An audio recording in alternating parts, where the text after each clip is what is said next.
রাশিয়ার president Vladimir Putin ইউক্রেনের সঙ্গে চলমান যুদ্ধে ৩ দিনের একটি নতুন যুদ্ধবিরতির ঘোষণা দিয়েছেন।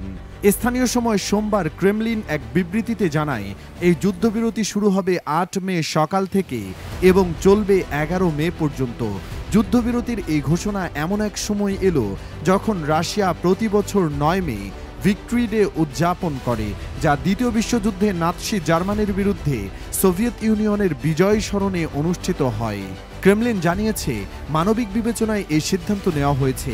বিবৃতিতে আরও বলা হয়, এই পদক্ষেপের মাধ্যমে রাশিয়া ইউক্রেনের প্রতি শান্তির বার্তা দিতে চায় এবং আশা করে কিয়েভ উদ্যোগকে সম্মান জানিয়ে যুদ্ধবিরতি পালন করবে, যদিও ইউক্রেন এখনও আনুষ্ঠানিকভাবে কোনো প্রতিক্রিয়া জানায়নি। এই ধরনের যুদ্ধবিরতির প্রস্তাব এর আগেও রাশিয়া দিয়েছিল। উদাহরণস্বরূপ, গত মাসে ইস্টার উপলক্ষে রাশিয়া ৩০ ঘন্টার একটি সাময়িক যুদ্ধবিরতি ঘোষণা করেছিল, তবে সেই সময় উভয় পক্ষই একে অপরের বিরুদ্ধে যুদ্ধবিরতি লঙ্ঘনের অভিযোগ এনেছিল। ফলে আগের অভিজ্ঞতা থেকে ধারণা করা যায়, এই যুদ্ধবিরতি কেবল কাগজে সীমাবদ্ধ থাকতেই পারে। বিশ্লেষকদের মতে, এই সাময়িক যুদ্ধবিরতির পেছনে শুধুমাত্র মানবিক কারণ নয়, বরং কৌশলগত উদ্দেশ্যও থাকতে পারে। এই সময় রাশিয়া নিজেদের সৈন্যদের পুনর্বিন্যাস, রসদ সংগ্রহ এবং যুদ্ধের জন্য পুনরায় সংগঠিত হওয়ার সুযোগ পেতে পারে। একইভাবে ইউক্রেনও পরিস্থিতি বিশ্লেষণ করে প্রতিরক্ষা ব্যবস্থা জোরদার করতে পারে। রাশিয়া এই যুদ্ধবিরতির ঘোষণার পাশাপাশি আবারও শান্তি আলোচনার আগ্রহ প্রকাশ করেছে। মস্কো জানিয়েছে, আলোচনার লক্ষ্য হবে ইউক্রেন সংকটের মূল কারণসমূহ দূর করা এবং আন্তর্জাতিক সম্প্রদায়ের সঙ্গে গঠনমূলক সম্পর্ক গড়ে তোলা।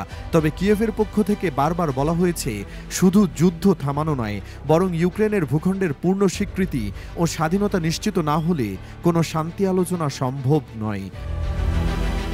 ২০২২ সালের ২৪ ফেব্রুয়ারি রাশিয়া ইউক্রেনে পূর্ণমাত্রায় সামরিক অভিযান শুরু করে।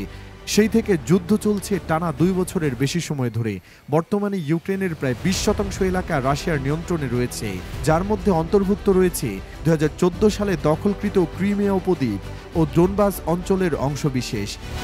যুদ্ধের ফলে হাজার হাজার মানুষ নিহত হয়েছে এবং কয়েক মিলিয়ন মানুষ বাস্তুচ্যুত হয়েছে। পশ্চিমা দেশগুলো ইউক্রেনকে সামরিক, মানবিক ও আর্থিক সহায়তা অব্যাহত রেখেছে, তবে যুদ্ধবন্ধে দৃশ্যমান কোনো সমাধান এখনও সামনে আসেনি।